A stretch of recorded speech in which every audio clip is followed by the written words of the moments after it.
Alright guys, looks like it's about 11:33, so we're going to start soon. I hope everyone is on the video. I've just uploaded. Hi guys, it's about 11:33, so I hope we're going to start soon. I have just started the broadcast on the stream, so I hope that everyone is ready. Let me just get a few audio things into tweak mode, and then we will be able to start. Alright, hi Javed, hi Taifer, hi Juhan. Just waiting on everyone else. I hope to start in about 2 minutes, depending on where everyone else is. It seems like all of you have read the message, so I'm waiting on Sanjina, Mingmar, Ahmed, Shafin, Mazad, Farzana.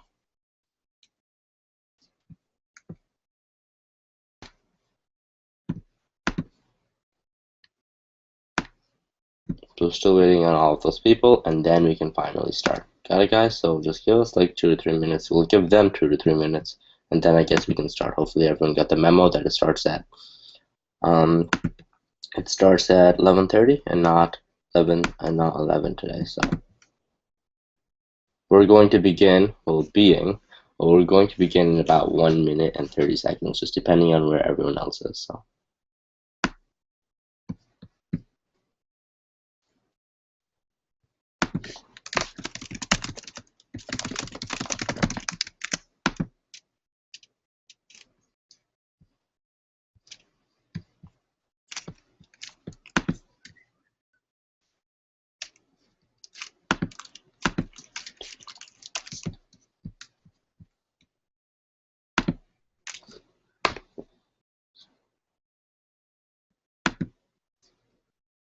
Yep, we're going to start this very soon, in about a minute.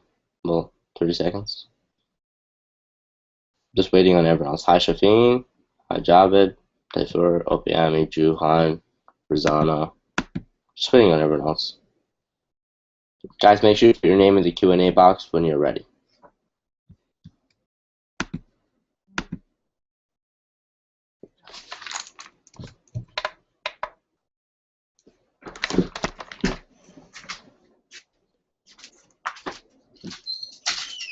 You guys are way too loud.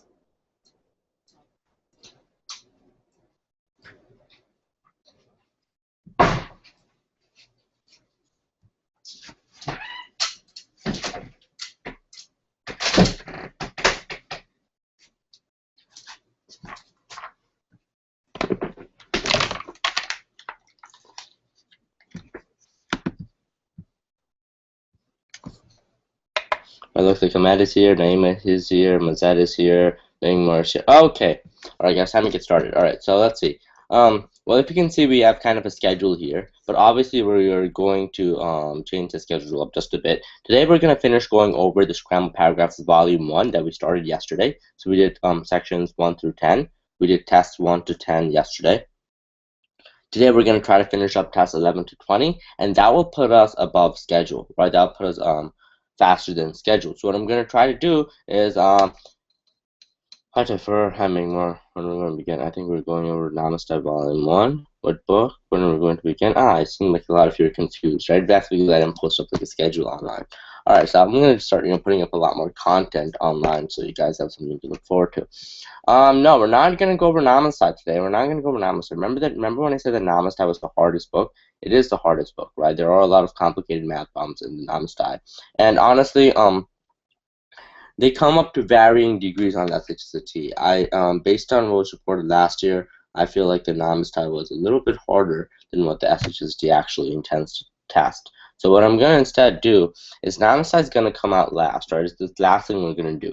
After we know all of our fundamentals of SHSAT math concepts, after we know, our basic, our factors, our multiples, our changing probability, our trains questions, our rates questions, combined rates questions, average questions, mean, median, mode questions, inequality questions, variable questions, the square, diagonal questions, the special right triangle questions, the areas, the volumes. After we know all of those fundamentals, then we'll really tackle the Namaste, make sure we can apply them in a more, a little bit of a challenging, purview. But for now, I think it's most important that we really understand the fundamentals, right? So if you have any trouble with, any of the basic, we are waiting. Yeah, the session has started. I'm broadcasting. Rosano.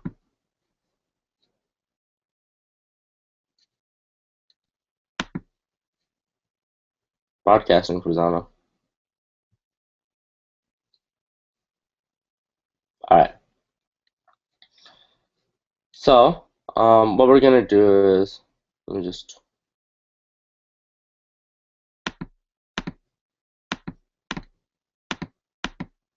You're broadcasting, Rosano. Let me just try to see if I can help you with that one. Maybe I can enter here and say, ask a new question. We're already broadcasting.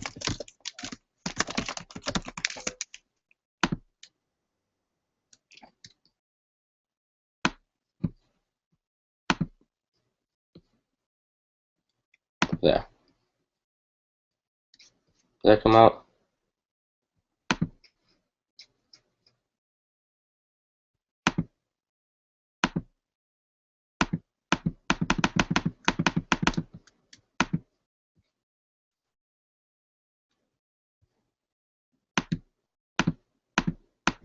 Okay. All right. So, yeah. So the idea is that today we're gonna finish going over Scram Paragraph Handbook Volume 1. Right after that, we're gonna go over. Well, if we have time, we may not have time today. I want to tackle some of the problems in the Barron's book again, just to make sure we know them, because the Barron's is pretty important. And that's gonna be today's agenda. Tomorrow's agenda, Scram Paragraph Volume 2. That's all we're trying to do tomorrow. Scram Paragraph Volume Handbook, whatever, Handbook 2. Then on Thursday, we are going to do on Thursday we are going to do we're going to try to finish Grand Paragraph Handbook 2, and then we could go on to some other math concepts that I think are relevant on the SHSAT. Not off the books, but just some interesting math concepts. So that's for Thursday. So this week we are aiming to finish all of the Grand Paragraph Handbooks. In this week alone, we aim to do 200 scramble paragraphs. Got it? That's a lot of scramble paragraphs in a week.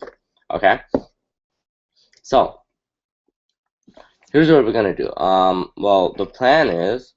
Oh, also, guys, keep in mind that your homework due Thursday is what? What's your homework due Thursday? Those if you're in the center class, the homework due Thursday is giving me those explanations for every single question you got wrong on the diagnostic that we went over on the previous Thursday or Friday, right? So make sure you have that ready for me by Thursday. Got it? On loose leaf staple, right? And your name's on them. Got it, guys? Make sure you have that done.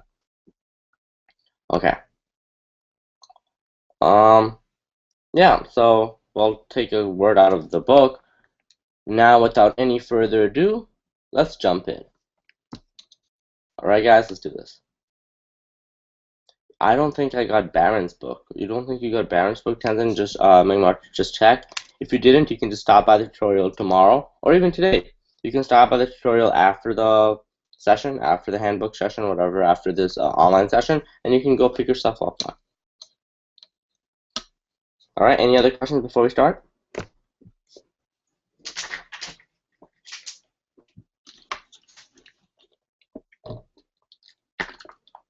Alright, it looks like we don't have any other questions, so let's get right to it, right? So I'm just going to scroll all the way down.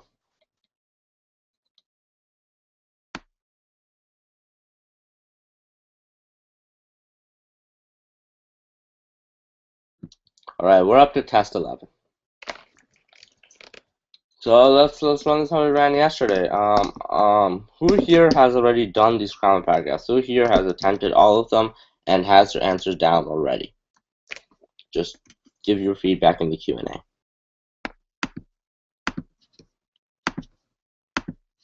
Because the reason is you should have attempted all of these already, and we should be going over only the ones that are like weird or challenging, right? Instead of like all of them. Right, so the idea is that I don't want to wait for you guys to do them. I want you guys to have them done already, so we can have a little more productive session. I think that's one way to make it a little bit interesting, to have it a little more fast-paced, right? I think that's one way to because I know 4 hours is a long time, right? So, who here has finished this handbook already? Like attempted all the prompts. Okay, Taifur and Mingmar. If you don't have handbooks, here's a good solution. Here's a good solution for you. If you don't have the balance book, here's what you do. Okay, you go to the center anytime after I'm just gonna say 3. Hold on. Yeah, you go to the center. We're gonna finish at 3 today. So you go to the center, maybe go around like 4 or 4:30, and then yeah, you can pick yourself up one. What is it called?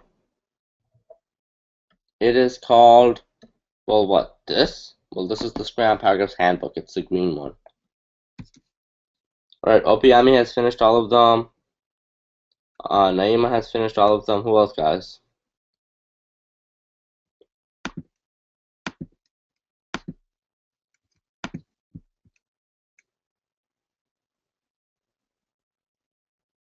Alright, guys, waiting on everyone's feedback. Come on. Okay, Farzana did all of it. Alright, who else?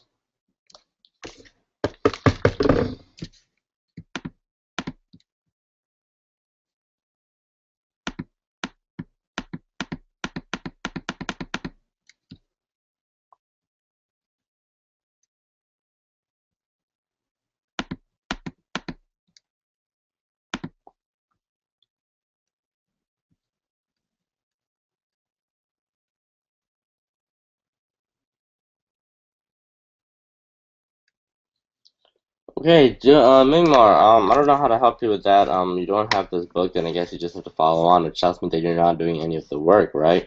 You should be working on these Scram Paragraphs at home before the session, so it's really your fault.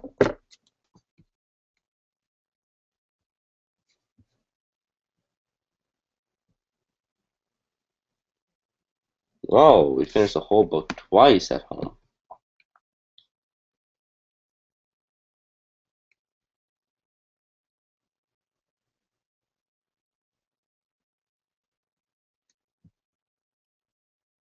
You need to finish it.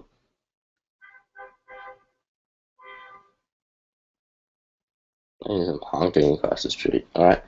Okay, let's see. We see Opiami did all of them, Naima did all of them, Ahmed did test 11.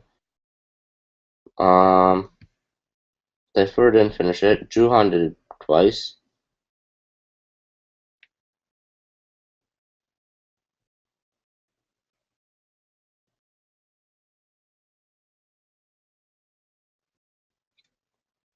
How about everyone else, guys? Come on, some input.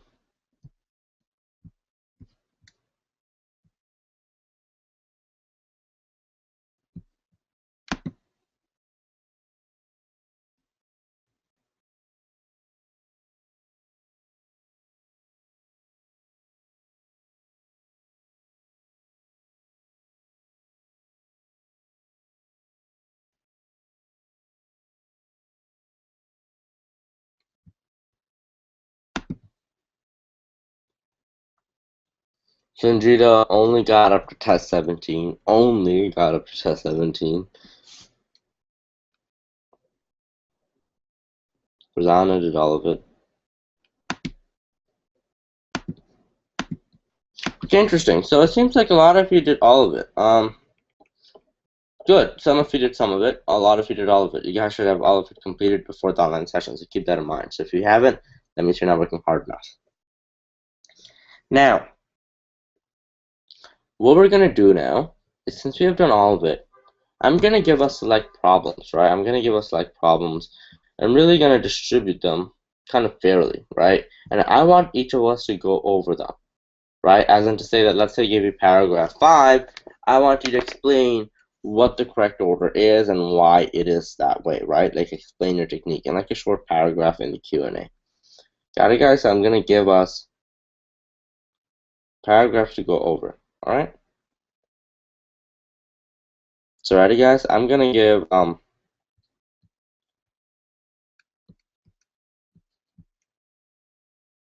okay.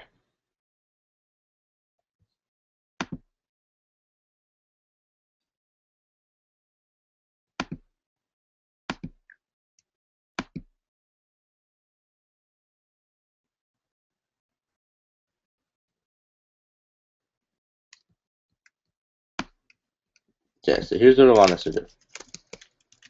I want Juhan we go over paragraph 1. I want to add paragraph 2. I want Sanjita, paragraph 3. I want Nisat. Is that here? I'll type 4 for now. Type 4, paragraph 4. I want Farzana, paragraph 5. I want Mingmar. Since Mingmar can't see, I'm going to give him paragraph 2 because paragraph 2 is visible. And then I'm going to give Ahmed paragraph 1, task 12.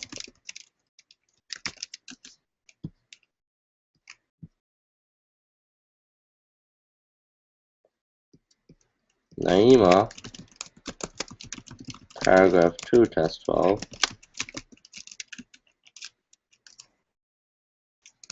Opiyami, paragraph 3, task 12.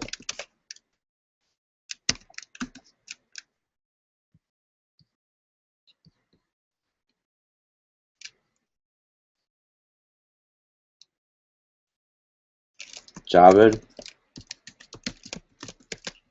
paragraph 4, task 12. Shafin, paragraph 5, task 12. I think that's all for now. Got it? So, what I want you guys to do is write a short paragraph explaining why those sentences go in order.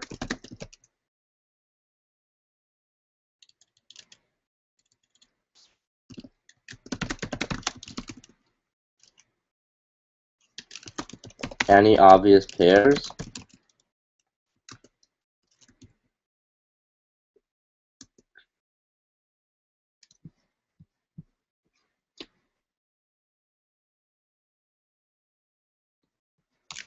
Okay, that's it.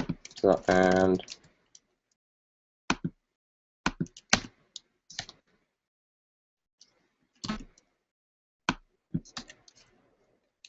got it? Copy, paste,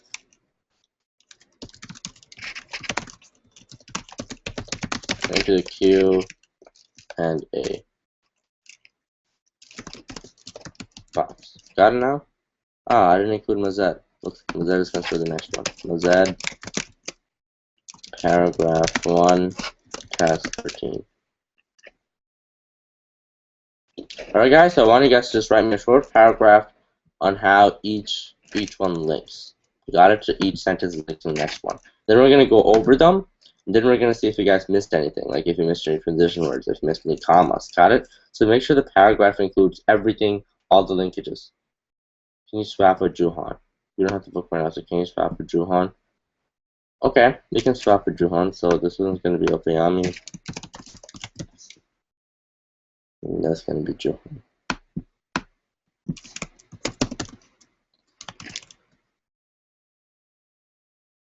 Alright guys, got it? So I'm just going to make it a little bit bigger so you guys can see exactly what to do.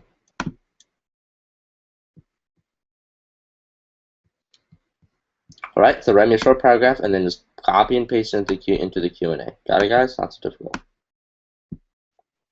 Good now guys. Alright, and then we're going to go over it.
Mingmar, you're doing number 2. That's the one that's visible on the bottom right corner of the page. Javed, an answer's not all I want. Take a look at what the instructions say.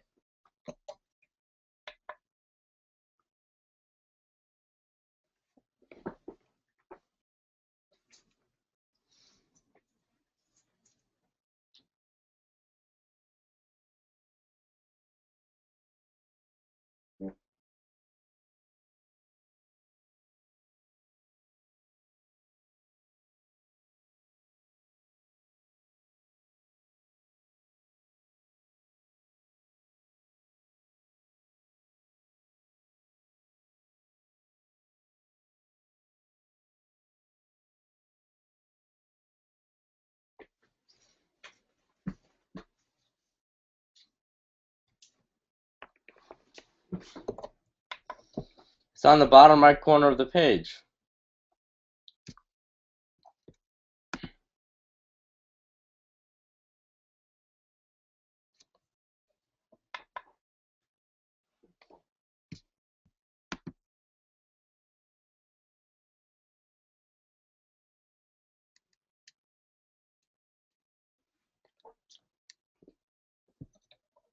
It's on the bottom right corner of the page. Meanwhile, yeah, it's in the bottom right corner of the page. Bottom right corner, yeah. And paragraph 1 is on the top right corner. And yep, Juhan, just copy and paste in the Q&A box. Got it? And make sure you include the question number and the test number.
Well, it looks like we have quite a few submissions, right? I'm gonna wait for everyone to finish before we start.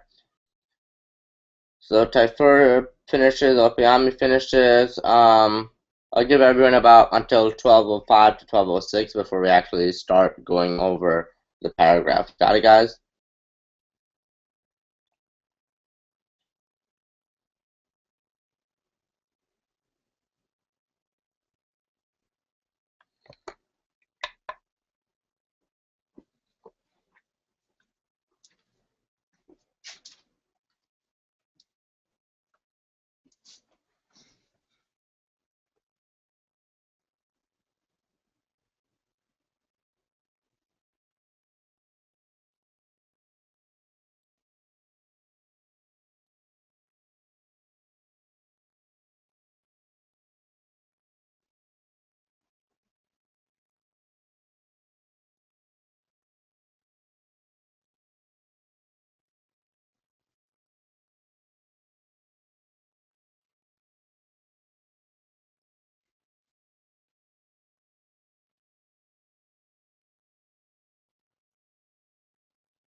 Okay, looks like everyone's submissions are here, so let's get started.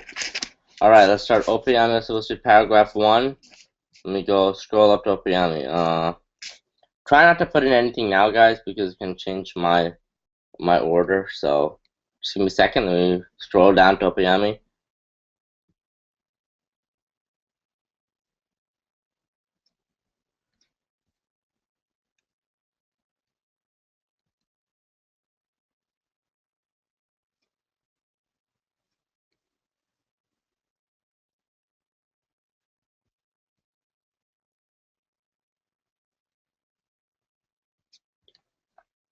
Don't see Opiyami, so I'm just gonna move on to the next one. Alright, Mingmar.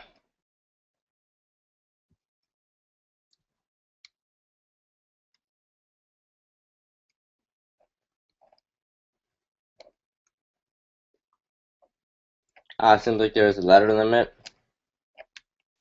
Mingmar, your explanation is way too short.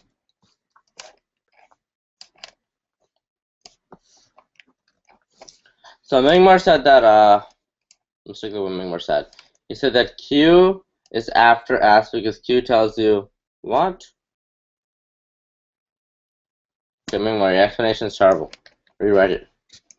Sanjita. Okay, I see Opiyami's also.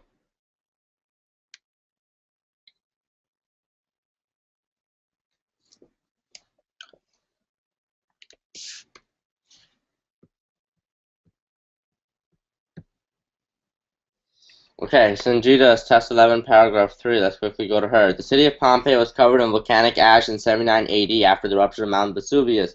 So Sanjita says S is first because it says it stayed covered. Yeah, so it stayed covered. And then here it says it was covered. Good job, Sanjita. S is first until its discovery in late 16th century. Then after S, we have R because S mentions Pompeii's discovery and R shows what architects found. Good job. So architects found that the volcanic remains preserved much of the city and its contents, and R and S says it was discovered. So pretty much saying what they discovered in R. Good job. And now after it says architects found something,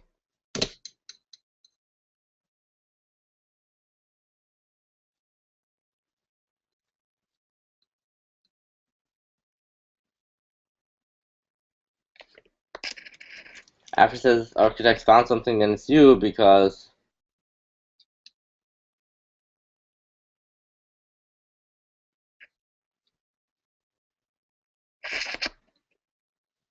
well, this is just confusing.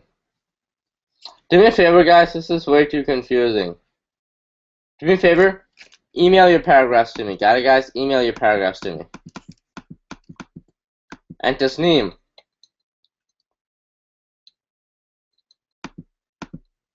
Since you're here, Tasneem, do paragraph 2, test 13.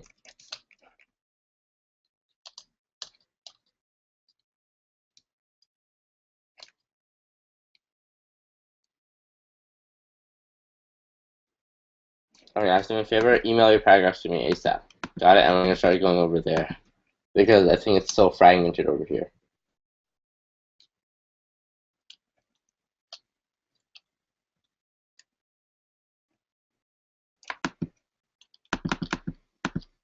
Alright, just email your paragraphs to me. I think that's the best way to do it because it's fragmented. So, email your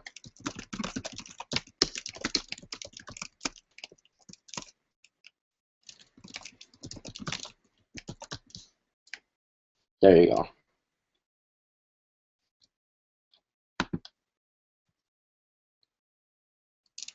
I just put it there.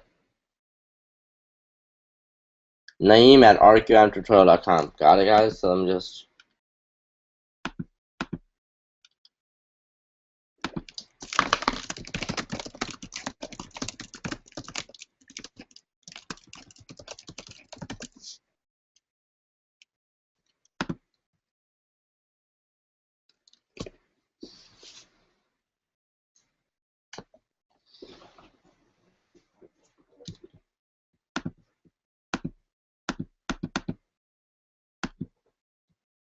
Just copy paste the paragraphs and email it to me, guys. Come on.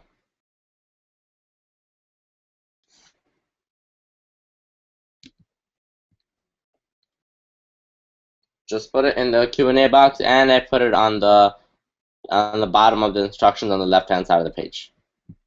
Juhan.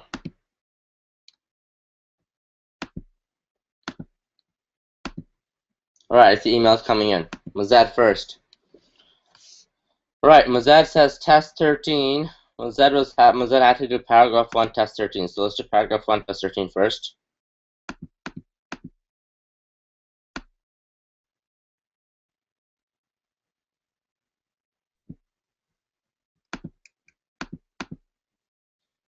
Alright, what Mazad says is you is a good first sentence.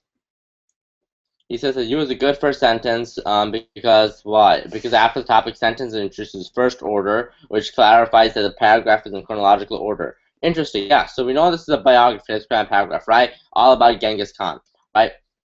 Now, it says he was a powerful Mongolian leader who lived in the first century. It makes sense to put his first order there if his early years aren't mentioned, right? So you make sense. Good job, Mazad.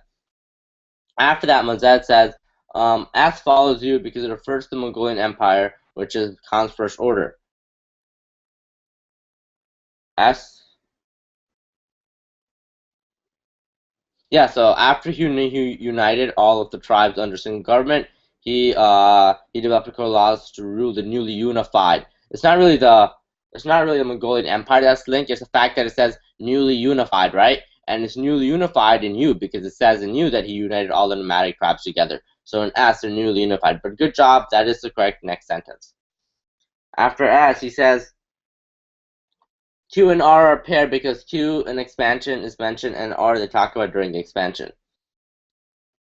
Yes, but Khan was not satisfied with ruling just Mongolia and so embarked on a campaign to expand his territory. Then after Q, we can have R during the expansion. Good job. That is a good link.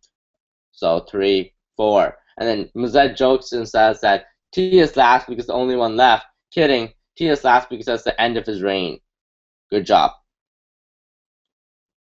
And it's also it's a good legacy sentence. Good job, Muzet. Job well done. Alright. Moving on. Looks like the emails are piling in. Opayami. Just Typher, you don't have to write it again. You can copy and paste from the Q&A, but you can have fun searching the Q&A. But the Q&A is convoluted.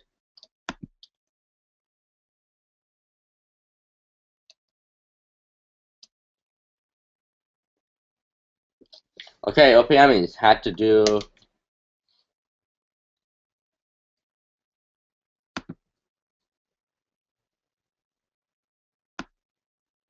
Opayami had to do paragraph 1. Okay.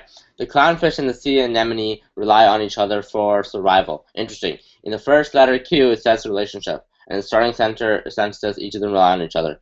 Okay, Q, the relationship is symbiotic. Interesting. Okay, that's good. Not bad. So it says they rely on each other, and then relationship is that the benefits of both parties are mutual. Benefits of both parties being mutual.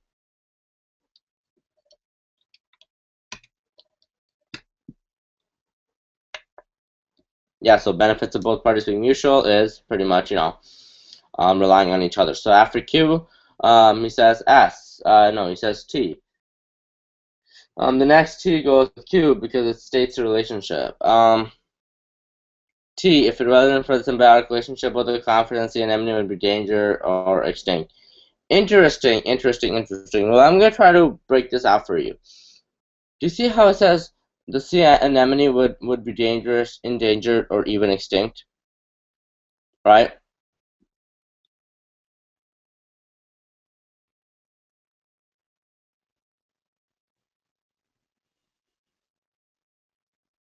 Now take a look. I just want to create a couple links, and then maybe it'll be a little more clearer.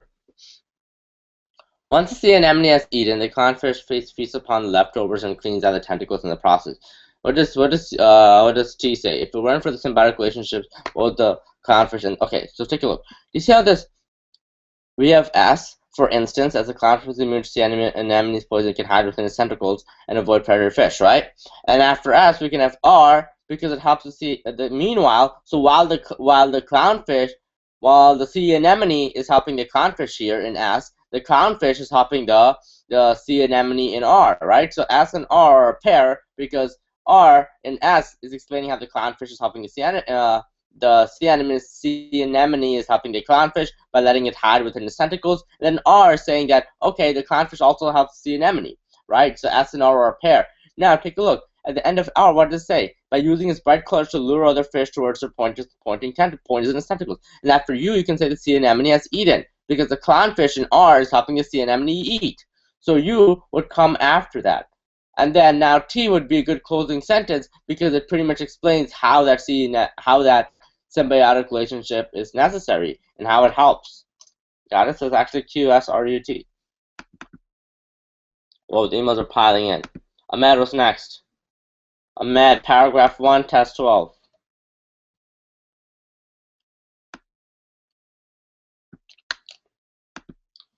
Okay, Ahmed, paragraph 1, test 12, he said the answer is URSQT.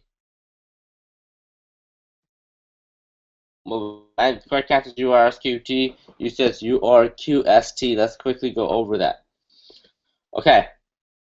The tomb of Emperor Qin Shi Huangdi, the first emperor of China, tells an odd story of preservation. Interesting. So Ahmed was right in his assertion that you is first, right? It begins. That's a good starting sentence. What is it? What does it refer to? That odd story of preservation, right? So good job, Ahmed, on that one. It begins with farmers discovering the head of a soldier made of terracotta clay. Cool. Now, he says that R comes after that. Interesting. I agree. Later, so after here it says they discovered the head of a soldier, and here it says later they discovered 8,000 of these soldiers. What soldiers are they talking about? Well, over here they described the head of a soldier, so 8,000 of these terracotta type soldiers, right? So 8,000 of these soldiers near the Emperor Ledger tomb. Good job. I agree.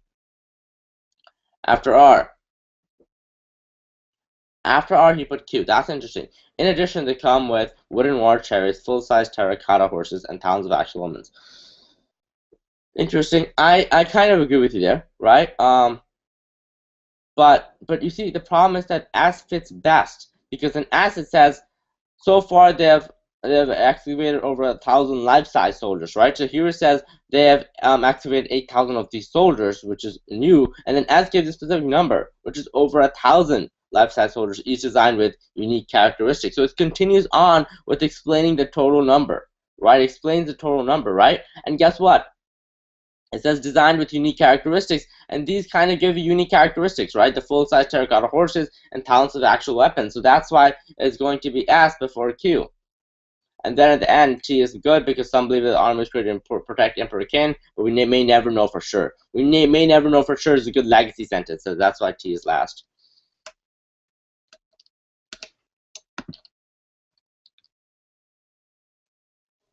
All right, interesting. Let's move on. Naima is next. All right, Naima had test 12, paragraph 2. She says the answer is QTS. You are. Good job, Naima. All right, let's go over it.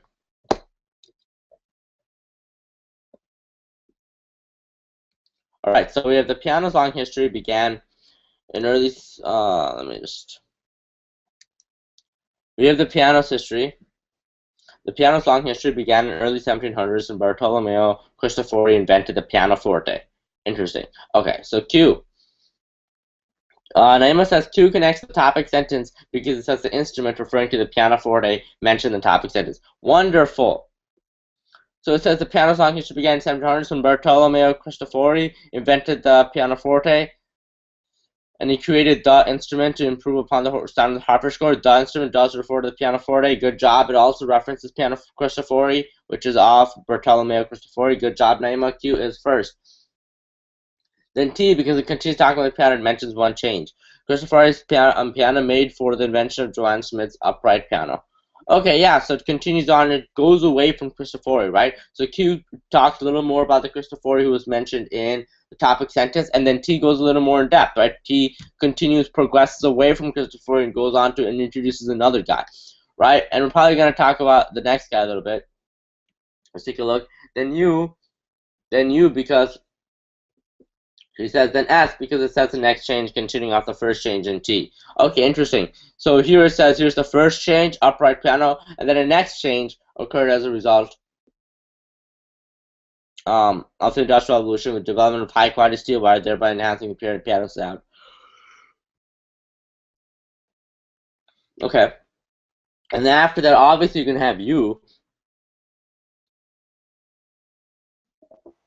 Wait, we have T, S, and then we have U. Then U, because as the piano continued to evolve, referring to the two changes. Yep. So it says continue to evolve, as in say that it already started evolving, right? And you can see that in T and S. Good job, Naima. For U is 4. The octave range expanded to a grand total of 7. Now you're talking about the 7-octave piano. Boom, you're referencing the grand total of 7. And it also makes a good legacy sentence because this is the most played instrument in the United States today, right? So that makes a really good legacy sentence. Good job.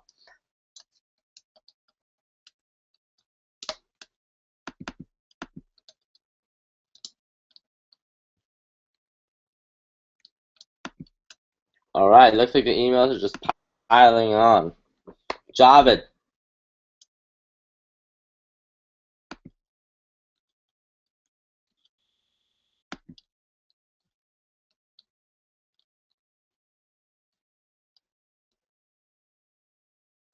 Okay, Javed had to do paragraph 4, test 12.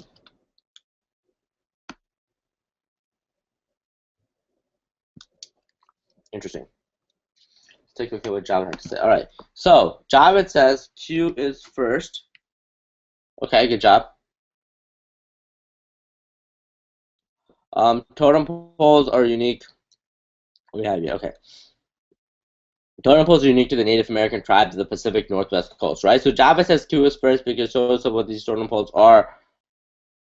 Okay, so it pretty much explains how they're made, gives like an origin, they're elaborate pillars. Okay, interesting.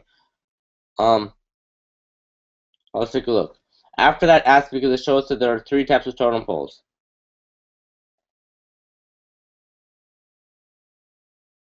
Okay, well, that's interesting, but you can also think about, that's interesting.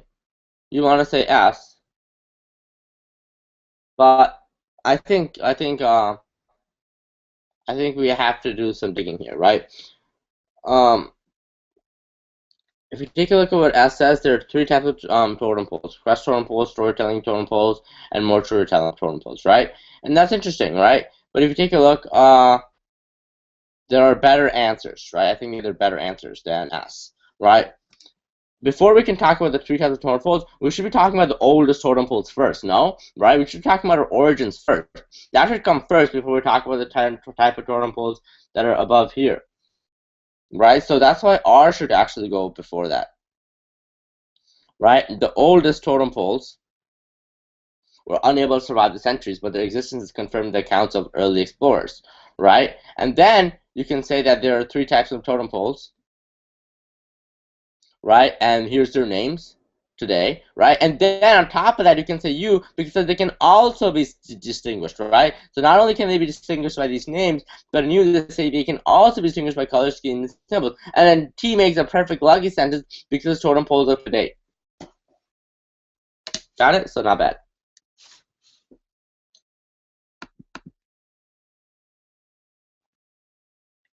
Okay, looks like a lot more emails to go through. For Zana.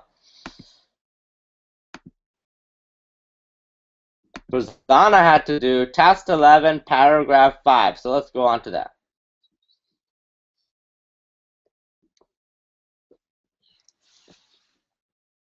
All right, test 11, paragraph 5. Zana said TSRQU. Let's go over it. So she says the baobab tree stands 20 meters tall and reaches 15 meters in diameter, thereby dwarfing other vegetation in the African savanna. Interesting. Good job. Okay. T goes first. The oldest. Good job. T is first because that's the oldest.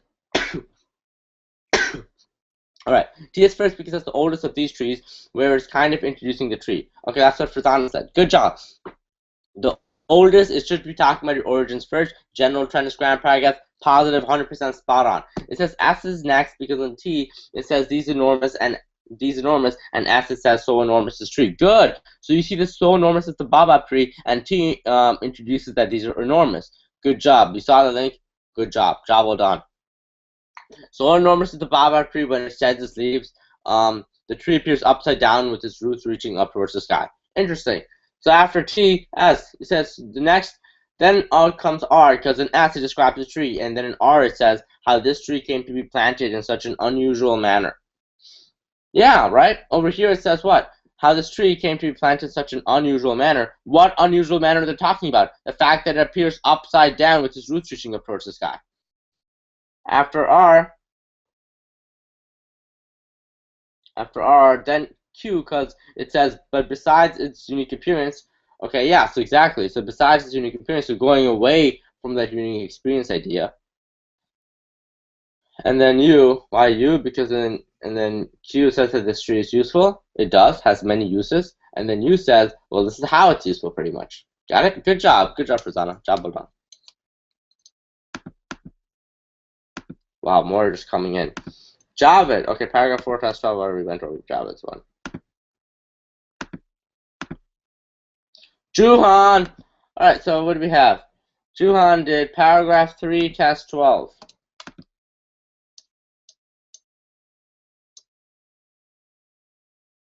Alright, so here was Juhan's answer.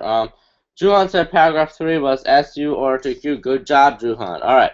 So Fibonacci is often considered as the greatest mathematician of his era. So what type of grand paragraph is this? It's a biography of grand paragraph, right? It's going to follow him through his years, his early years, how he came to be, maybe, and then, talk about his achievements and maybe give legacy sentence at then. Probably 100% give legacy sentence, not maybe. Alright, so let's go over it. So it says what? Because SRTQ, because the paragraph talks about life of Fibonacci. Yes, good job. And sentence S starts with Fibonacci's childhood. Perfect. What comes first in its life chronological order? Perfect. So sentence S is good. Why? As a child. Or it mentions that he excelled in some math subjects. It does, right? Algebra, geometry, even trigonometry. Good job. After S, U and R are an obvious pair in the middle of the paragraph because they mention how Fibonacci replaced the system from Roman numeral to the Hindu or Arab.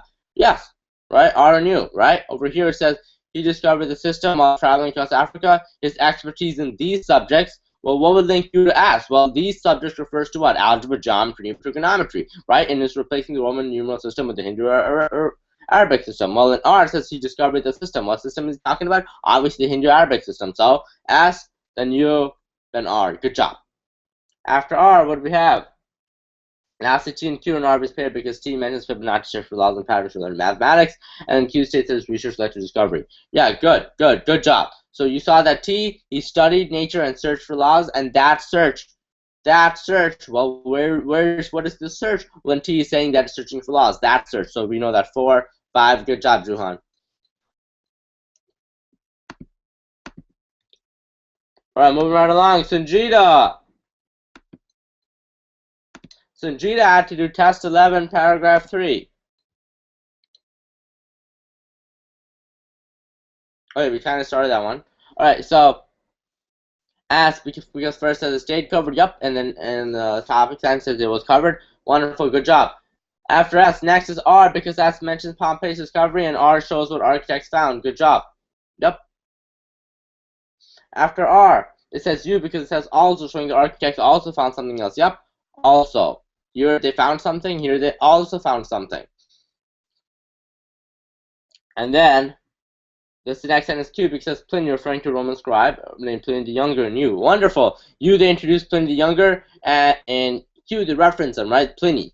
Wonderful. And then 5 is last. Can take a rare look at the daily life of a person living in a city. Good legacy sentence. Yep. Good job, Sanjita. Alright, Mingmar.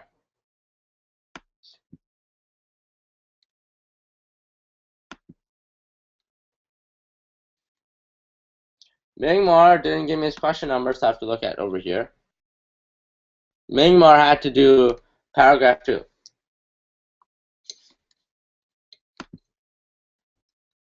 Alright, Frida Kahlo was a Mexican painter who lived from 1907 until 1954. U is first because it tells her career before she started doing art. Good job. S is second because it tells your art career has started. Yep. Well, not really, but she became big doctor. Well, she wanted to become a doctor in U, but then, so in S, she had to, spend a year in bed. Well, spend it, yeah, exactly. And then being pushed along the recovery period. Q is after S because then Q tells you during her recovery period. Yep. During her time of isolation, which is the full year in bed. Good job. What about Mingmar? You don't reference R at all.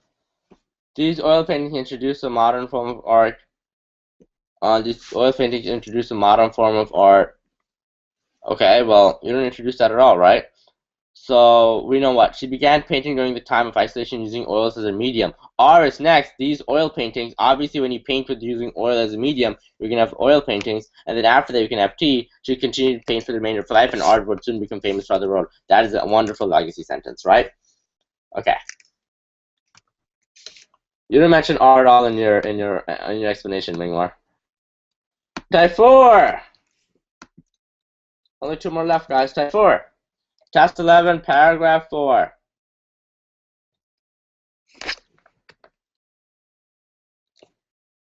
Thomas Savery invented the steam engine in 1698. Well, they could go about this two ways. They could either give you bio about Thomas Savery, or they could give you an invention type kind of paragraph about the steam engine. If you skim through the answer choices, it obviously is going to be about the steam engine, right? So let's take a look at what Type 4 has to say.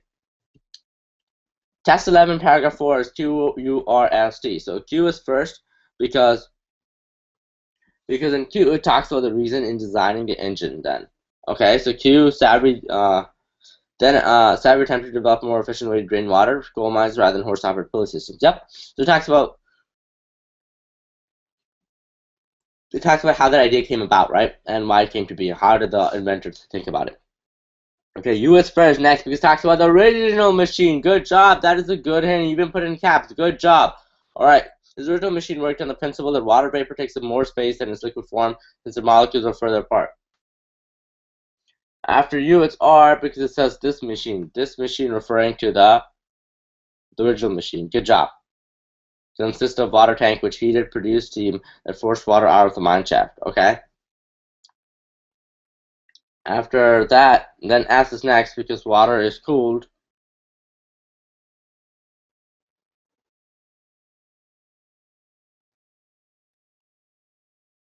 Okay. So then we have what?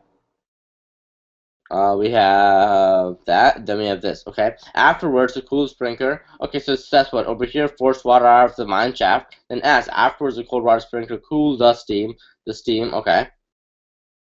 And created vacuum that sucked more water out of the mine shaft through a bottom valve. Okay, so continues on with the process in R.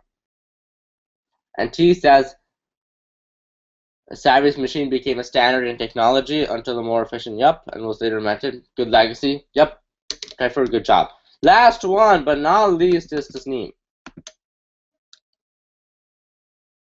Sup name. Anyways, my answer is TUSQR.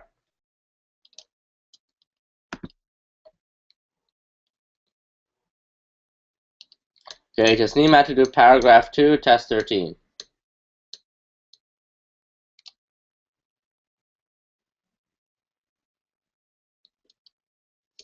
In 1984, the U.S. government proposed the idea for an international space system. Okay. T starts with the pronoun it, which refers to the international space system. Good job.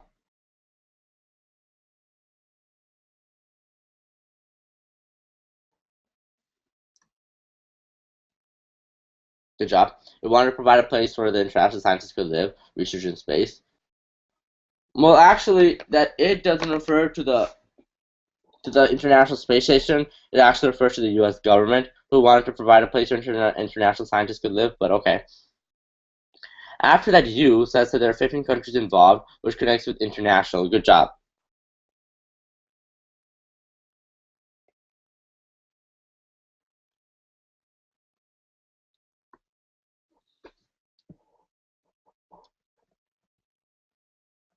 Okay. After to you, as follows up by explaining each of these 15 countries' responsibilities. Good job. Each country, and then it says 15 countries. Wonderful.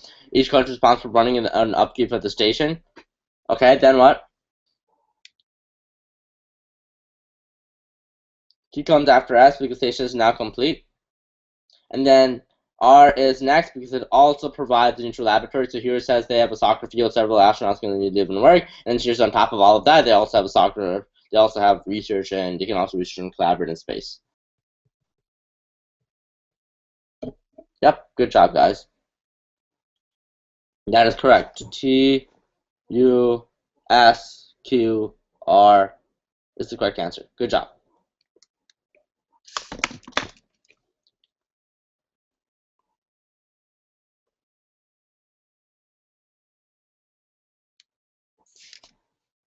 All right, so now what do we do?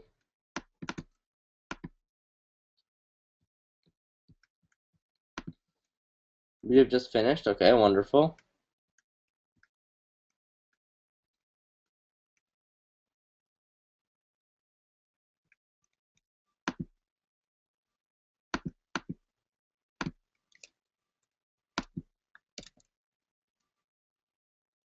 Now what I want us to do is I want us to just do this one more time, just to make sure that everyone has the correct answer and everyone can better explain the work.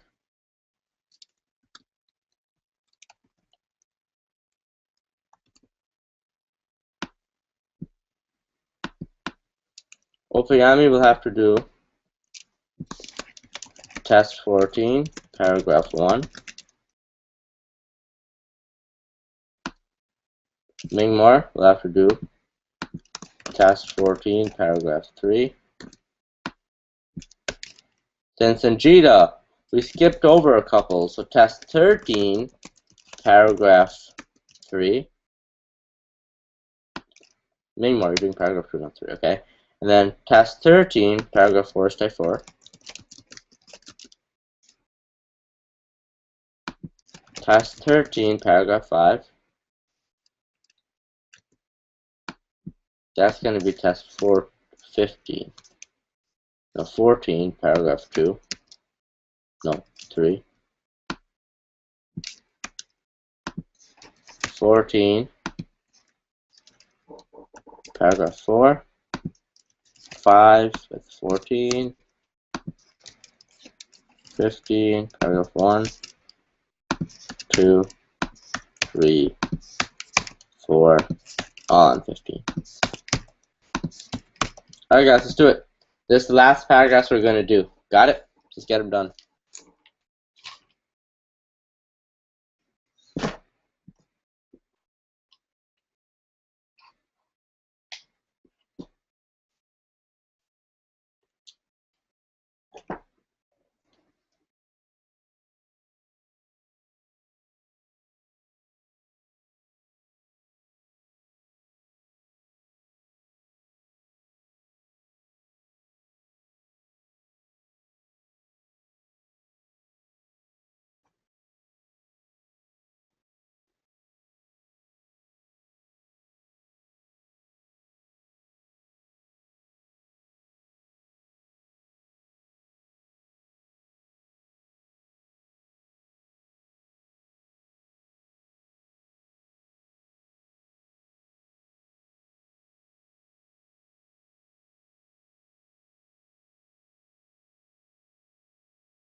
Yep, you send your paragraphs by email again. Alright?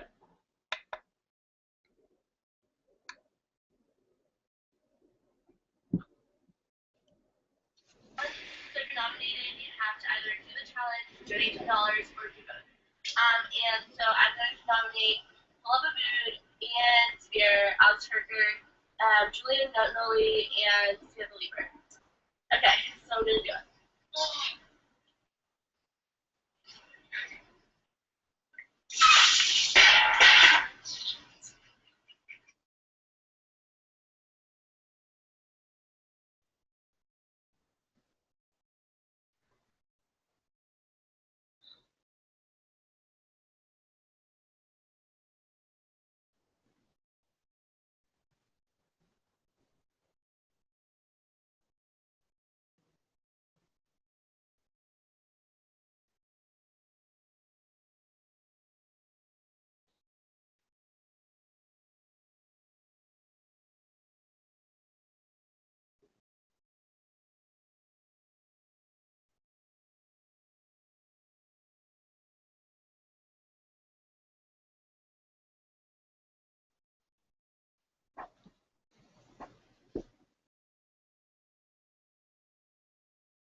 Okay, it looks like Naima is first.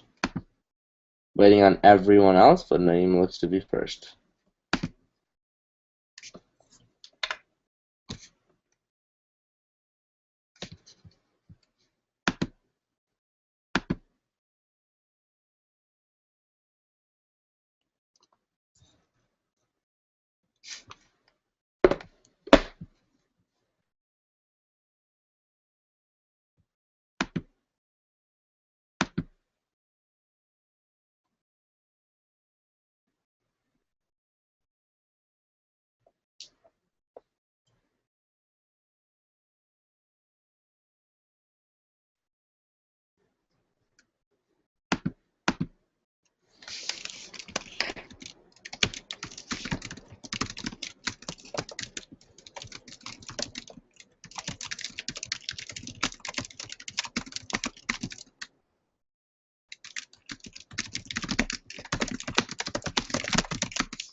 Jennifer, don't worry, we're gonna go over together.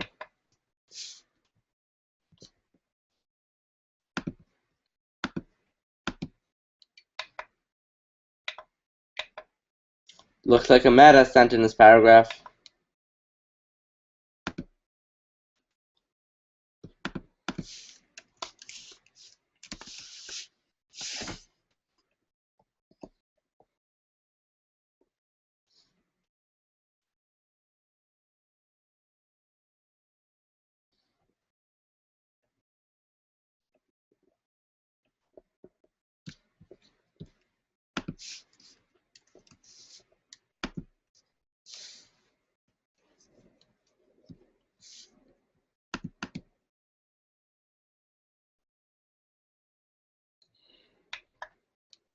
Looks like Kopiami is sent in this paragraph. Tasneem is sent in this paragraph. Okay, waiting on everyone else, guys. Come on. Shafina sent this first paragraph.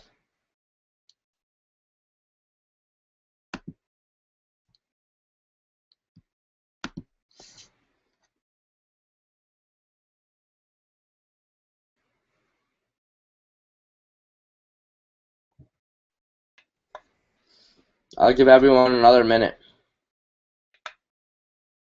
I'll give everyone another 2 minutes.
Looks like everyone has sent their paragraphs in. Time to start going over them.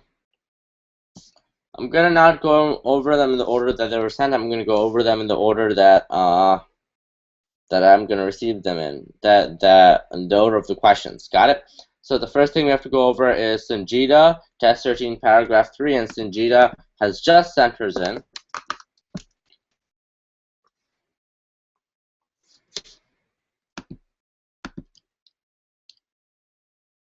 All right, Sanjita. Sanjita says, hold on, let's take a look. Tablet went out. All right. Says king cobras are among the most feared snakes on the planet. Okay, that's a good type of sentence. So you is first, and just as you is first because it says for one thing. Interesting. Okay, for one thing, which tells me what? Which relates to the topic sentence and explains one of the reasons why king cobras are one of the most feared snakes. Good job, right? It does. So it does give you why, why king cobras are one of the most feared snakes, right? And it does kind of, help you with that. So king cobras can weigh up to 20 pounds and reach length of 18 feet. That kind of gives you an example of why it's one of the more fierce snakes. So good job, Sanjita. After you is T because it says to a third of this great height, which refers to the length up to 18 feet. Wonderful. Wonderful. Absolutely wonderful. Right? Rise up to a third of this great height. What are they referring to? Well, the length up to 18 feet. Good job. So we know that T is next. Good job. After that, then ask because it's also adding into what king cobras also are besides being one of the longest venomous snakes. Good job. Not only are they the longest venomous snakes, which we know that because in T and you kind of referenced that. Good job. Okay. Now let's take a look at the other options. She says Q. Next is Q because that's so venomous, which refers to powerful venom. So it seems like so venomous works better than S. Let's take a quick look at that. Yes, it does, because so venomous refers to the victim with powerful venom, so that works better than so venomous. So this is going to be over here. See if I can move that. That goes best here. Wait, no. We know what. Then goes this, because so venomous refers to the victim with powerful venom, and then we can say that because not only are they the longest of venomous snakes, we know that they're venomous from Q and T, we know that the longest from U, we can have R, good legacy, R is fifth, good legacy sentence, right? Okay, moving on. Who else sent the rest of it? Java just sent it, so who's next on the list? Well, next person on the list is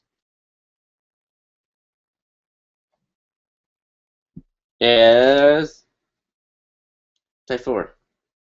Alright, so Tayfur didn't get his, so let's just go over that one. Tayfur had to do the next one, so. Okay, Tayfur had to do paragraph 4. Let's go over it. The Greek island Kalymnos is the center of sponge diving. It's the center of the sponge diving industry. Interesting, very interesting. So now there are a couple things we can talk about. Q, early on, divers use a flat stone called Scandalopatra in order to reach the bottom of the ocean. I see that Q, so it indicates there's gonna. I see that early on, so it indicates it's gonna come somewhere in the beginning. Not entirely sure if it's first because I don't really see a direct link to the topic sentence just yet. Right? Let's read on. The divers would have to hold their breath as they used the Scandalopatra to cut the sponge loose.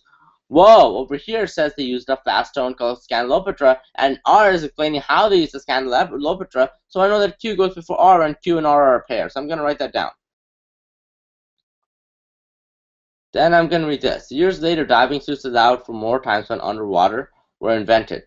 So here it says they would have to hold their breath, and then here it says, guess what? The diving suits made pretty much, you don't have to hold your breath that much anymore, so S goes well after R. Interesting. Let's do this. Due to the invention of synthetic sponges, there are only a few of these divers left in the world. Interesting. So now it's talking about, that there's very, very few sponge divers still remaining, right? So now there's, there's synthetic sponges now, so we don't even need the old sponges. So again, we're progressing. Use sponges or aquatic animals that are attached to the ocean bed before they're extracted and help use for bathing and household cleaning. Interesting. Well, we know what they attach to the ocean bed, and over here in Q it says they have to reach the bottom of the ocean. So we introduce that where the sponges are located, and Q it says we're going to get them. Well, you have to know where they are located before you go to get them. So U must be first. Got it? Not bad.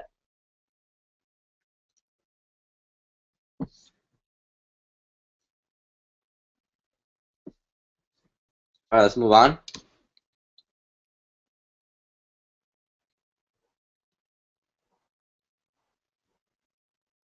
All right, let's see. We just finished type 4. Farzana is up next. Farzana just, she sent me quite a while ago.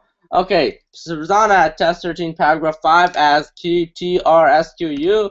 That is the correct answer. Good job, Farzana. Let's go over it. The topic sentence is introducing the chocolate industry, and then T says a humble beginning. Okay, so talking about your origins, a common trend in these type of invention types of paragraphs, right? So good job.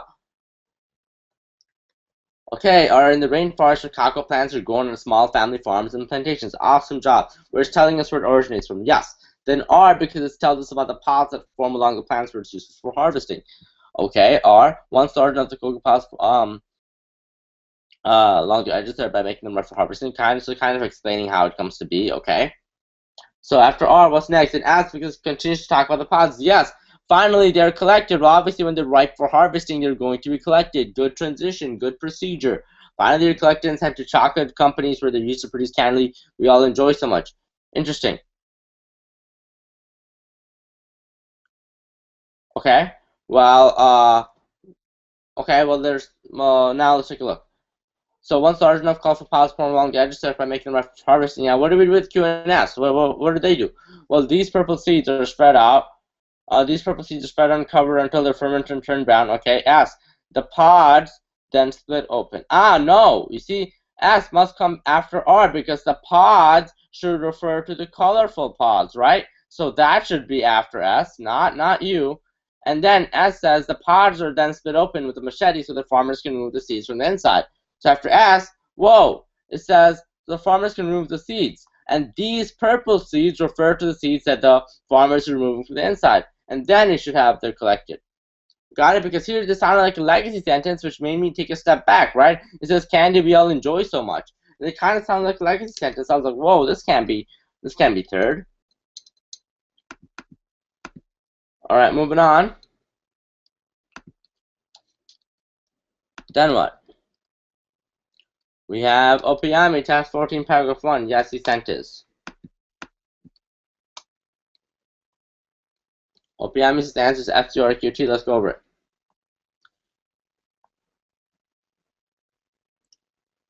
In 1587, hundreds of people left England to establish the first settlement in America.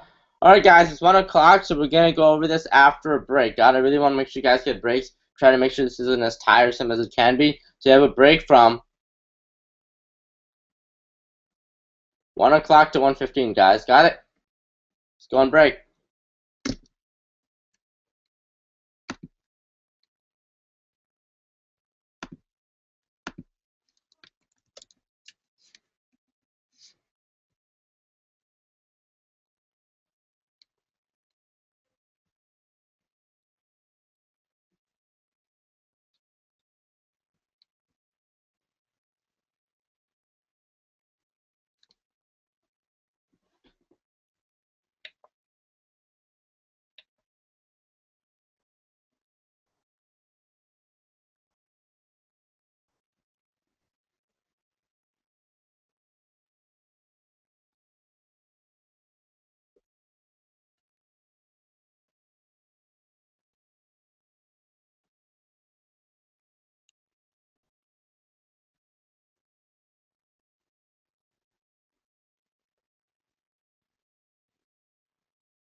Tired.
All right, looks like Juhan is back from break first, guys. Make sure you put your name in the Q&A when you're back, and then we'll get started right where we left off, guys. All right, just put your name in the Q&A. We'll get started. I'll wait until 1:17. Let's do this.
Okay, Sanjita.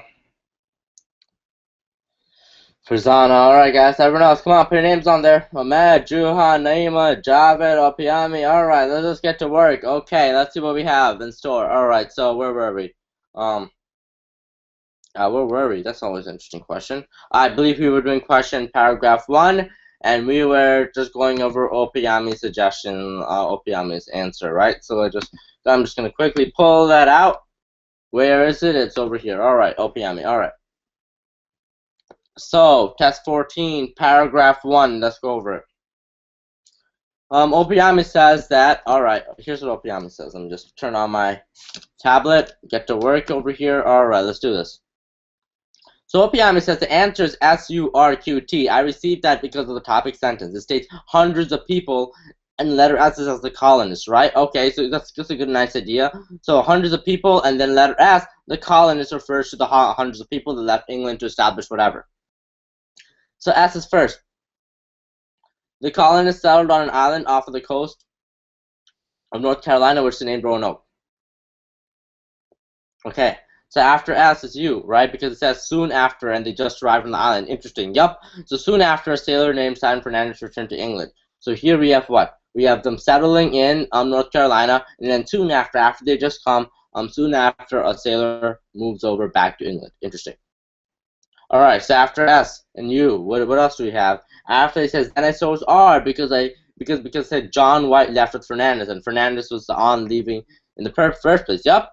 So it says John White left with Fernandez, and this leaving with Fernandez, obviously Fernandez is already leaving in you, so that's why R makes a good third sentence. After R, what do we have? After that I chose Q because it says when White returned. Interesting. So R, White leaves, Q, White returns. Easy. When White returned 3 years later, he found the settlement deserted. Cool. After all of that, last one would be T because it says that the settlers were never located after White came, so that is how I got my answer. Yup. Before full domestication could take place, a hurricane forced White to leave Roanoke. Settlers were never located. Cool. Alright, moving on. Okay, I made test 14, paragraph 2. So, Mingmar was test 14, paragraph 2. Let me pull up Mingmar's email. Mingmar emailed, did he? Yes, he did. He was last person that emailed at 12:55. Alright, Monarch Butterfly. So, Mingmar said the answer was S, T, U, Q, R, and he is right. So, monarch butterflies go through 4 stages of being during life cycle. It's the easiest, like a procedure, right? Mingmar, so nothing impressive. S is first, the process begins. That's a good indicator. What does Mingmar say? S is first because in the few words, the successful process begins. Good job, Mingmar. We're just relating the process of a monarch butterfly. Wonderful. Alright, so after that, what are we going to put? S is obviously going to be first. We're going to put T. Why? Why does Mingmar say it's T? Because you tell what the caterpillar larvae, what it will do after it grows. So the process starts when it's the caterpillar larvae. And then T continues. 2 weeks later, the larva. What larva we're talking about? Well, the caterpillar larva that just hatched in S. Good job, Mingmar. All right. So after that, we have next is U because it tells you how to build a cocoon. It also says the word cocoon. Yep. So U says in order to build a cocoon, while over here in T says looking to build a cocoon. So U is talking about the procedure of it to become a cocoon. S to U.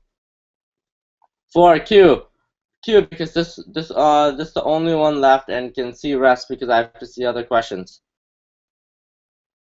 Ah, yes. Q, the cocoon will remain a chrysalis. So the idea is that in order to build a cocoon, the caterpillar is associated to change into chrysalis. So Q references that. Q talks about remaining a chrysalis. I don't know how to pronounce that. So Q. So after that is R. Finally, a butterfly emerges. Obviously, the last thing that happens in the process. Easy. Easy. Alright, then we have Javed. No, then we have...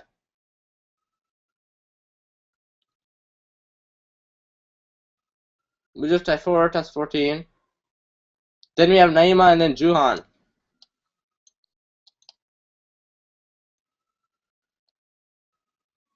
No. We have Ahmed, Naima, and then Juhan.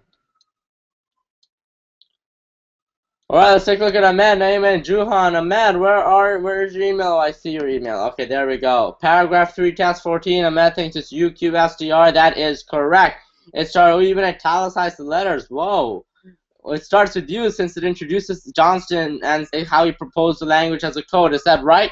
engineer. Yup, and introduced Johnston proposed the Navajo language because it has an alphabet. So in the topic sentence says there needs to be a language where one cannot decipher, and you gives an example of that explains who made it. Okay, after you, then Ahmed says it's cube since it says how Johnston's proposal accepted, and he set out to start a Navajo Kotak unit. Yup. So in Q it says he proposed, and then where's the next sentence? Q. Yup. Q says given the approval. So when you propose a proposal approved, he's going on, he's developing the code. Interesting. After U and Q, next is S, since it says this code, which refers to the code that's developed in sentence Q. That is spot on. This code talks about the code that they developed over here. Okay, after S, what we have? T is next because it shows how the code is spelled out in English language, so it explains how it works.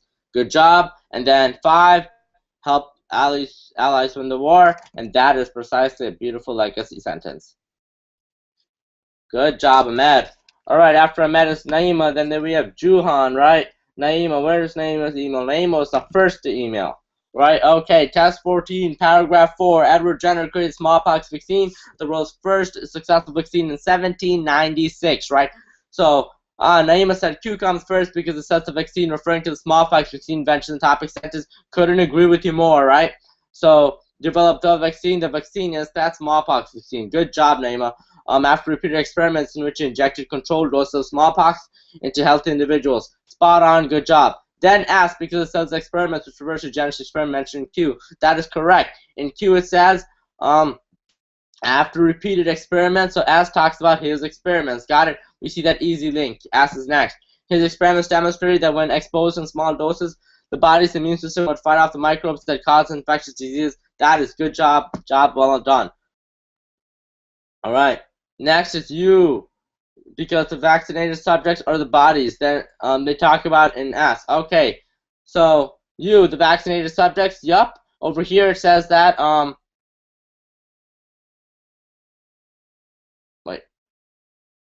yeah, so they talk about an S. So here it says that his experiments demonstrated that when exposed to small doses of the body's immune system. Well, the people he's experimenting on are the vaccinated subjects, became immune and showed no sign of illness. That is the second part of that experiment, right? They obviously have to, see results. So that's why U is after that. Then T, I'm looking at T. I didn't even look at the name of thing, but look at T. It says, are among the most important medical achievements of all time. Legacy sentence, that's going to be 5 easily. R, scientists continued his work as in, this is his work, right? R, U is his work. Scientists continued that. Good job. And to prevent polio, rubella, and measles. Wonderful. Alright, good job, Naima. Good job. Job well done. Alright, now we have Juhan.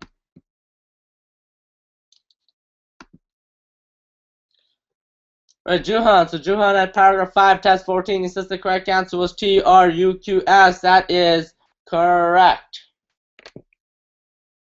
Alright, let's go over it. Because this paragraph is a sequence of events paragraph by the retiring of Jose Casper. Yep, that is right. Sequence of events based on Jose Casper's whatever pirate stuff. Okay, a fierce pirate. Alright. T goes first because the topic sentence mentions Casper retiring at age 65. T goes first. Yup. A few hours after his announcing his retirement, and then topic sentence says he's retiring at 65. That is good job, Juhan. Alright. So, and T mentions that a few hours after retiring, up, so in topic sentence in chronological order, he retires. So, and T says after he's retiring, that is good to pick up on, alright? And an obvious pair. R is after T and is an obvious pair because R mentions that even though Gasper retired already, he didn't want to give up a final treasure. Yup, he decided not to. Alright, so here he has the opportunity, right, to not give up a final treasure. He sees a merchant ship. And then R, guess what? He didn't pass up that opportunity, right? Alright, so R, T, and R are a pair. Alright. U and Q are another pair because you mentioned the ship was actually a U.S. naval vessel and people on the vessel were to arrest Gasper on the spot. And Q mentioned that Gasper escaped his ship after noticing this. Alright, yep. Good job. So what we have? We have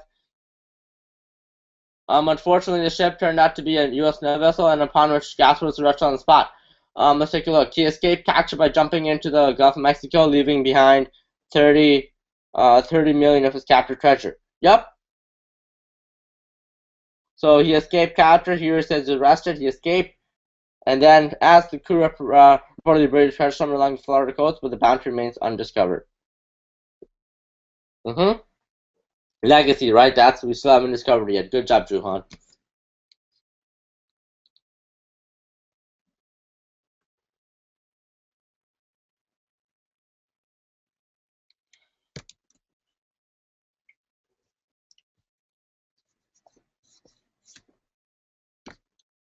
All right, moving on. Paragraph 1. All right, test 15. Let's take a look. All right, so we have what for test 15? We have Javed, Shafin, Mazed, and Tasneem. Javed, Shafin, Mazed, and Tasneem.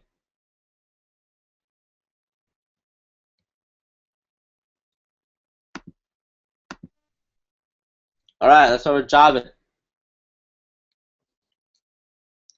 All right, light sticks provide a luminescent glow without the use of a bulb or battery. Interesting. All right, Mazed, Javed says it's T. T is first. Okay, why is T first? This glow. What is this glow referring to? With luminescent glow. Good job. So T, this glow is caused by chemical that occurs inside of the stick when it is snapped. That is a great job. T is first in the states of the glow is produced by chemical reaction that occurs in the stick when it is snapped. Good. F is after that because that's the two chemical mix which show what happens after the stick snap. That is right. So the two solutions from the stick then mix together after they're snapped, of course, right? Alright, good job. After S, what do we have? Q is next because it states that when the two chemical mix, they create an energy surplus. Yep, so it's continuing on about that chemical mixing. Their subsequent reaction, yep. Good job. Then after that, what do you want to put? Well, he puts R, does he? Yes, because it has, which is an indefinite article, means it refers to something. The definite article refers to something, right? Kind of weird, but okay. Yeah, but once does a definite article, so it refers to something, and it refers to the raising electrons, those electrons in Q. So we know that R must go after Q. And then the process is called chemiluminescence. Chemiluminescence. So obviously, good tie-up sentence explaining what the name of that entire process is called. All right. So next, what should we have been given? Well, next, I believe we had Shafin and Mazed and Tasneem, perhaps? Shafin, Mazed, and Tasneem. Alright, just time to pull out Shafin and Mazed and Tasneem's emails, right? Alright, just give me 1 second. Shafin!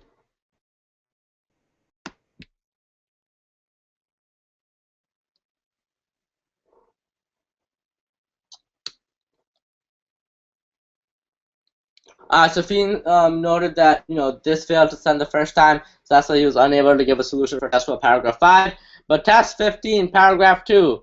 Alright, let's take a look. One who wants to express something far away may use the phrase from here to Timbuktu. Timbuktu, okay. This is a weird one. A lot of you guys should pay attention to this one. It is kind of weird, so let's take a look. Shafin says the answer is SQTRU, and he would be correct. Alright, so let's go over it. It's kind of weird, though. Alright, S includes the word Timbuktu referring to the topic sentence. Timbuktu is an actual city. Yep. So here it's just a phrase, right? And then S explaining, Timbuktu is an actual city, right? Located on the Sahara Desert in Mali, Africa, right? Good. Q says the city referring to S. So Tuareg Mashigan replaced with and founded the city. What is the city? Well, S references Timbuktu and introduces Timbuktu as an actual city. So obviously Q is going to come after that. Wonderful. After S and Q, what are we going to have? Well, let's read it.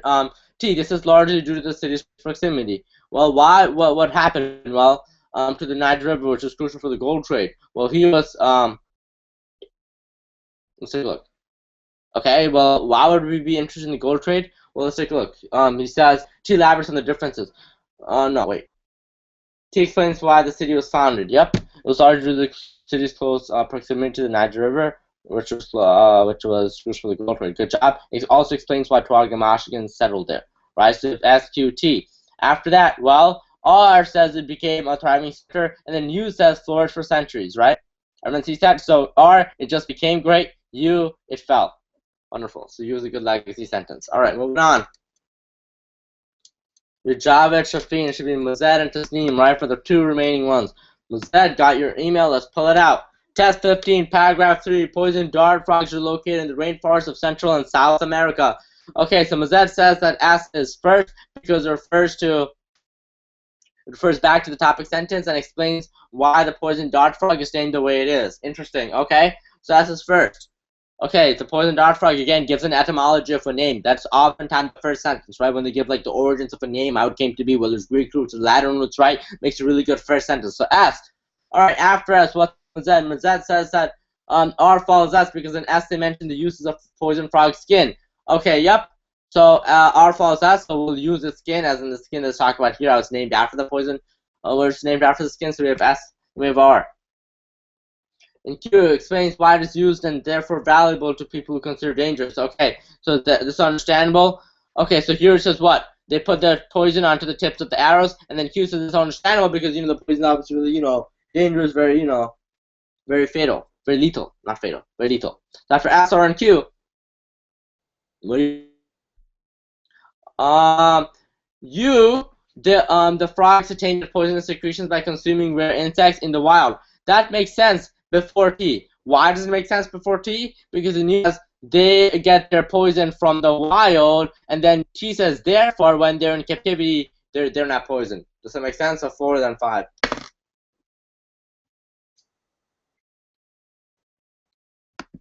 All right. Name, did you get my message? Yeah, I got your message. Differ. All right, moving on. Okay, moving on. What do we have? Captain Joseph Slocum was the first man to sail around the world alone, right? Paragraph 4, I believe it was, well, was that just name? Was that Sophie? Nope. Just name? So let's just do paragraph 5 first because the name did it. China's forbidden city, how is the government of the Ming Dynasty interesting? Now, Tasneem's answer is SQUTR. That is perfectly spot on. Good job, Tasneem, right? As this first construction of the city took over 14 years to finish, is explaining, how the city came to be, its origins, right? Again, construction, how it's being built. After that, Q comes next because it took over 14 years to build. Whoa. Because someone needs to complete a city. Yeah. So S says that it's been constructed, right? Construction is happening. Then Q says, well, obviously at the end of construction, what do you get? You get a completed city. So that's why Q is after S. The completed city contains 800 buildings, 9,000 rooms, and was divided into 2 cores. Good job. After S and Q, what does he say? It all times says why it took over 14 years to finish. That is also true, right? U comes after Q because it specifies the 2 cores, the inner and the outer. Yup. So U says the royal family presided within the inner court and set up political affairs in the outer court, and that explains why it was divided into 2 courts. Good job for picking up on that, Tasneem. All right. Got an email. Let me double check it. Okay. Next, what's the next thing we want to have? Well, R is obviously good like sentence because it says the Forbidden City is now a museum. So T, a total of 24 emperors ruled within the Forbidden City. So here it says that political affairs are settled within the outer court, and then T talks about more in depth about what the rulers and emperors are doing, right? As in people that settle within that court. Got it. All right, let me just double check to see who was supposed to do. Who was supposed to do paragraph? Tasneem, you're supposed to do paragraph 4, not paragraph 5, but that's cool.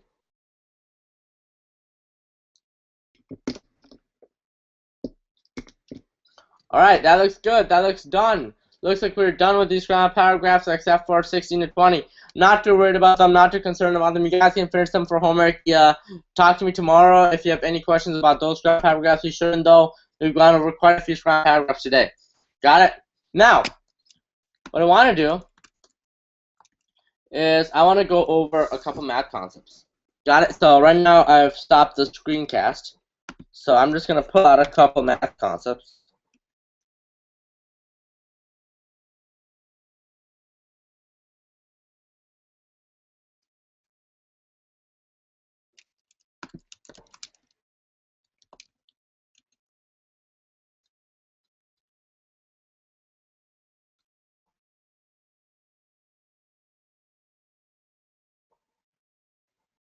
Now keep in mind that these math concepts are pretty difficult. We're going to go over them anyway. Good, and we're going to end with these difficult math concepts.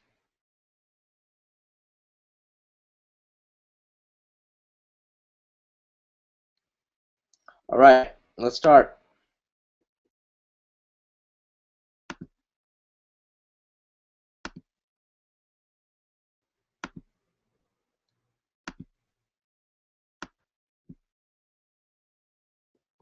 Let's do number 11.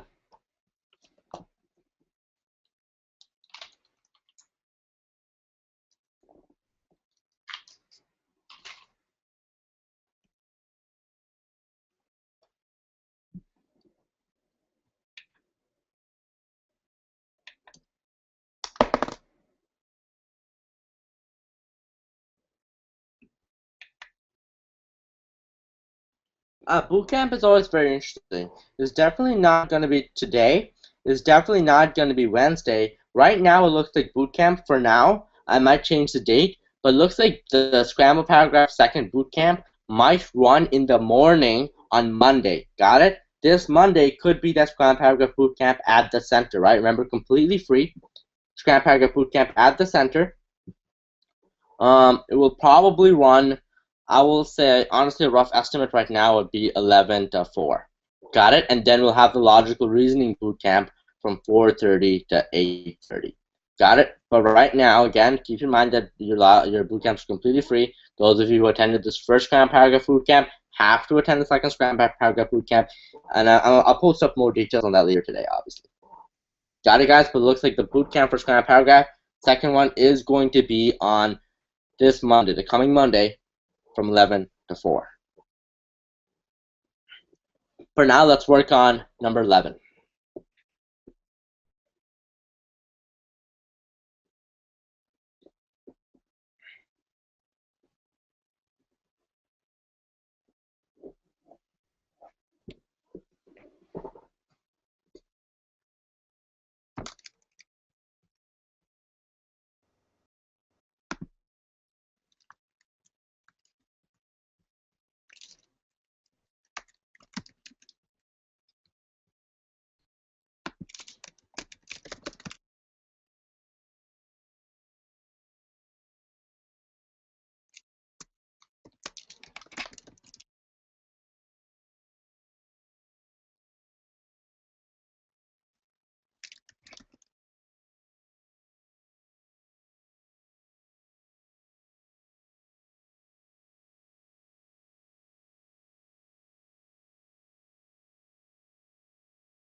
Okay, looks like we have C as a possible answer choice. Who else?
Okay, Mazad says C. Let's go over it. So everyone sees that that's 4 to the m and m plus n equals q. So 4 to the m plus n is equal to q. Now, how do you get to 2m plus 2n? Well, you could do 4 to the m plus n to the square to the second power, right? Because that will lead to, that a to the m to the nth power is equal to a to the m times n, right? So 4 to the m plus n to the second power would be 4 to the 2 times m plus n, right? And that's 4 to the 2m plus 2n, right? So what am I doing? I'm squaring this side. So if I square this side, I square this side, right? So that's q squared.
All right, guys, that's number 18.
Okay, I'm giving you guys ample time. Let's talk about number 18.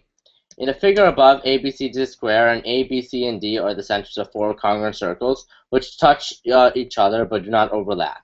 If the area of ABCD is 1, what is the perimeter of the solid outline region? Well, if you take a look, if the perimeter of ABCD is 1, that tells you that each one, well, the area of ABC is 1, that tells you that each one must be radical 1, right? Or 1, in order for the area to be 1. Right? Each of the sides must be 1 because the area of a square is side squared, so each of the sides must be 1. What is the perimeter of the solid outer region? Well, this entire AB is 1, so that tells you that a radius is a half. Well, a diameter is 2 times radius, so that would be 1, right?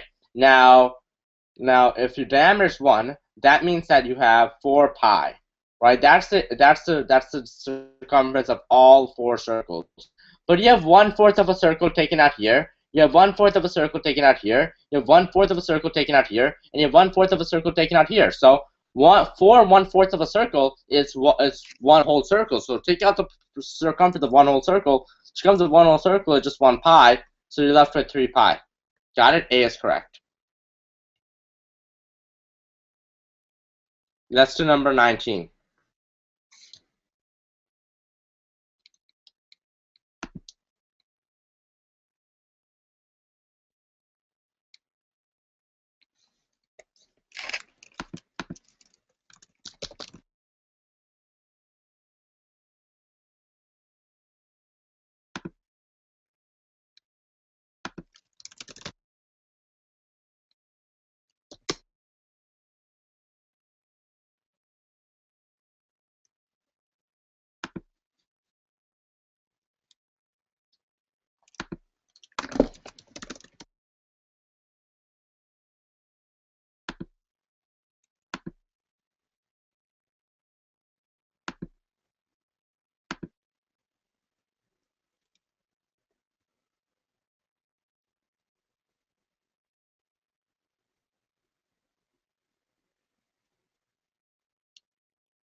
Oh, we did 19? Oh, alright. Let's see what else I can give you. Just give me a second, guys.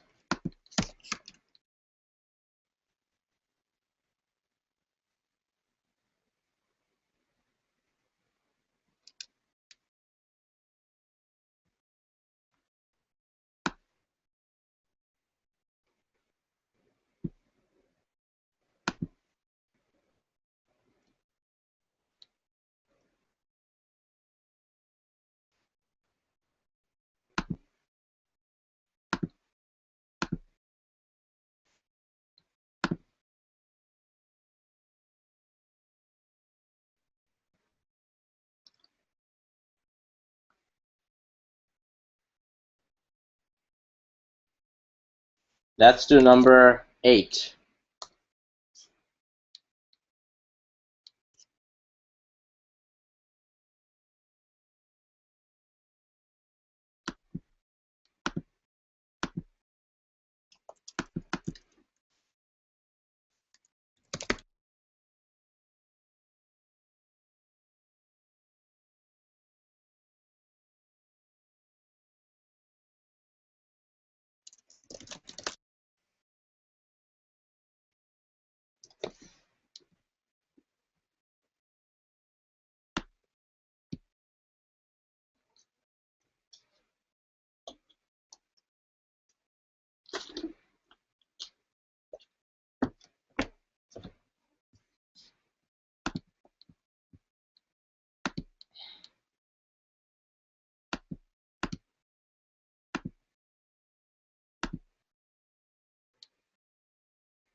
It is interesting. Okay.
Alright, E is a possible answer.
Alright, let's try it. Number 8. In the figure above, the B is the midpoint of AC and the center of the stated circle. Okay, A, C, D, and E are also the centers of shown circles. If the area of the shaded region is 9. Now I'm going to ask you something. If the area of a circle is 9, right? Everyone sees that? If the area of a circle is 9, that must mean that the radius is 3. Well, 9 pi. The radius must be 3. Everyone sees that? The radius must be 3. Now, if the radius is 3, what is this area of the circle with center E? Well, guys, take a look. You guys see how AC must be equal to AE? Because AC and AE are both radii. And do you see how CA and CA and CE must also be equal because they're also both radii of the same circle, right? So CA should be equal to CE because they're radii of the same circle, right? And AC should be equal to AE because they're both radii of circle A, right? So ACE is an equilateral triangle. Everyone sees that as an equilateral triangle. So every angle here is 60. Everyone sees that? I'm just going to zoom in a little bit just so you can see a little bit better. Every angle here is 60. Right? Now watch this. I'm going to create a perpendicular line. And that's going to make this 90. And that's going to make that 30. Everyone sees that? That's going to make this 90. And that's going to, well, I don't know if everyone can see that. It's just getting really, really jam-packed. But that's good. That's 60. That's 90. And that's 30 right here. But let me just try to see if we can erase all this. Okay, so we know that we have that triangle. We know that that's 3. We know that what? That's 60. That's 60. That's 60. When I draw my line, that becomes 30. And that becomes 30. Right, so 30, 60, 90. Wonderful. Now the side opposite 30 is 3. So, guess what? The side opposite 30 is 3. So what should the side opposite 60 be? 3 radical 3. Everyone sees that? So BE is 3 radical 3. Well, DB is going to be the same as BE, so DB must also be 3 radical 3. Right? So what's 3 radical 3 plus 3 radical 3? 6 radical 3. Now I want to zoom out. Well, I just zoomed out very quickly. We'll zoom out a little bit. Whoa, what's 6 radical 3? Isn't it the radius of circle E? Isn't 6 radical 3 the radius of circle E? Then isn't ED the radius of circle E? So 6 radical 3 squared times pi is going to give me the area of circle E. Everyone sees that? 6 squared is 36. So radical 3 squared is 3 times pi. 36 times 3 is 108. So it's 108 pi. Answer is C. Got it, guys? 108 pi. Does everyone see that?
Oh, we're not doing it off the book. We're doing it off a couple questions I have off store. All right, guys. Let's see, what else do we do? Can I please clean the question box? What are we doing? What's happening? 8 for 18. What did we do? We did this, didn't we? When is boot camp? All right. Sorry about that, guys. I was just a little bit preoccupied with something else that popped up. But all right, let's get back to work.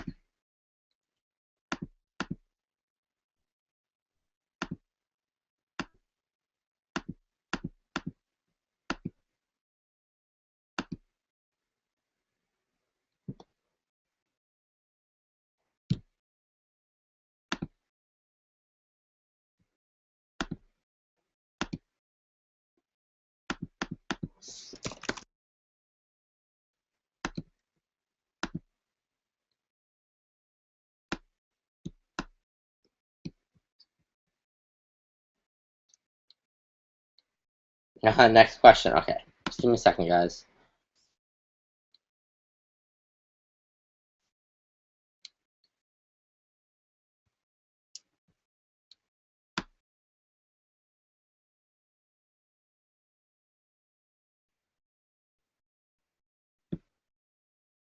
$15.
All right, guys, come on. What'd you guys get for this?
Guys, come on. Do we have answers for this one? 15.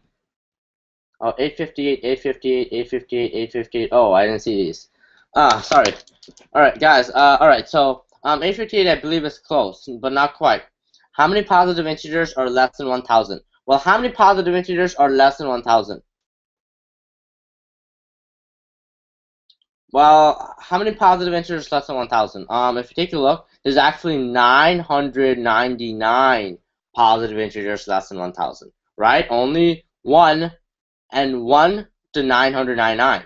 1 to 999 are the only positive integers less than 1,000, right? Now, how are you gonna? Now the idea for doing these is find how many multiples are divisible by 7, right? So divide 7 to 1,000, not 1,000. You should get 142, right?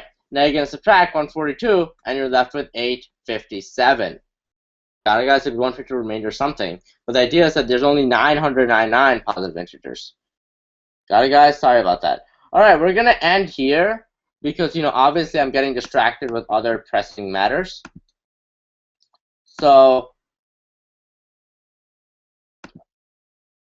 we're going to continue on with some other complicated math problems tomorrow, and we're going to continue on with the volume 2 of the Scram Paragraphs Handbook. Thank you for joining me today, guys. Sorry about the end of the session where I was a little bit dejected. Not dejected, but, a little bit busy with other stuff that came up. So I'll see you guys tomorrow. Have a good one. Hope today was productive. We finished we pretty much finished the handbook. And see you guys next time. All right, guys. Have a good one. Any questions, make sure you email me at naeem@rqmtutorial.com. Other than that, I'll see you guys tomorrow. Tomorrow we are starting at 11. Got it? Not 11:30. Got it? Tomorrow we're starting at 11. All right, I'll see you guys tomorrow.